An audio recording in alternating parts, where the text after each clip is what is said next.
দেশে আশঙ্কাজনক হারে বাড়ছে বজ্রপাত। প্রতি বছর মার্চ থেকে জুন পর্যন্ত টানা ৪ মাস আতঙ্কজনক পরিস্থিতি থাকে। দেশে প্রতি বছর গড়ে ৮৪ লাখ বজ্রপাত হয়, যার ৭০% হয় এপ্রিল থেকে জুন মাসে।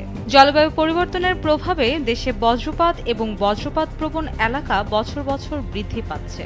যেসব অঞ্চলে আগে খুব একটা বজ্রপাত হতো না, এখন সেসব অঞ্চলেও বজ্রপাত বেড়েছে উল্লেখযোগ্যভাবে। প্রশ্ন হলো, বজ্রপাত কোথায় বেশি হয়, কিংবা বজ্রপাতের সময় কোন কাজগুলো করা উচিত নয়। বজ্রপাতের সময় খালি মাঠ কিংবা পুকুর পাড়ে দাঁড়িয়ে থাকা যাবে না, এতে বজ্রপাতের শিকার হওয়ার শঙ্কা থাকে। জানালার কাছাকাছিও থাকবেন না, কিংবা জানালা দিয়েও বৃষ্টি দেখতে যাবেন না। জানালা বন্ধ রাখতে হবে এবং ঘরের ভেতরে অবস্থান করতে হবে। এই সময় বৈদ্যুতিক যন্ত্রপাতি বা ফোনে কথা বলাও ঝুঁকিপূর্ণ।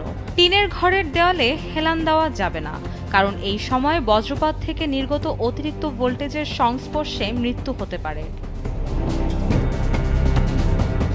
বাড়িতে যদি বজ্রপাত নিরোধক ব্যবস্থা না থাকে, তাহলে আলাদা আলাদা কক্ষে অবস্থান করতে হবে। ঘন ঘন বজ্রপাত হলে কোনোভাবে খোলা বা উঁচু স্থানে থাকা যাবে না।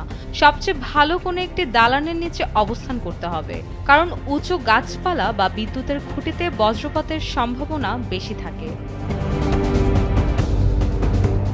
ভুলেও তালগাছ কিংবা বটগাছের নিচে আশ্রয় নেওয়া যাবে না, কারণ এসব গাছে সবচেয়ে বেশি বজ্রপাত হয়। বজ্রপাতের সময় বাড়ির লোহার কল, সিঁড়ির রেলিং, পাইপ এবং ল্যান্ডলাইন টেলিফোনও স্পর্শ করবেন না।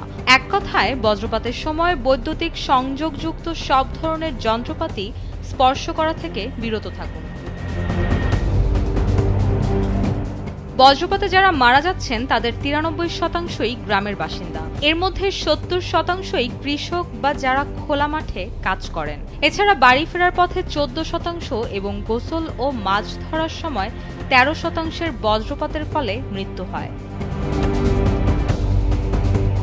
বজ্রপাতের ধর্ম হচ্ছে তা মাটিতে আঘাত হানার আগে সবচেয়ে উঁচু যে জায়গাটি পায় সেখানে গিয়ে পড়ে। বৃক্ষহীন হাওর এলাকায় কৃষকের শরীরই মাটির চেয়ে উঁচু থাকে, তাই বজ্রপাতের সময় মাঠে বা খোলা জায়গায় যেখানে উঁচু কোনো গাছ নেই বা বজ্র নিরোধক ব্যবস্থা নেই, সেখানে যারা থাকেন তারা বজ্রপাতের শিকার হন।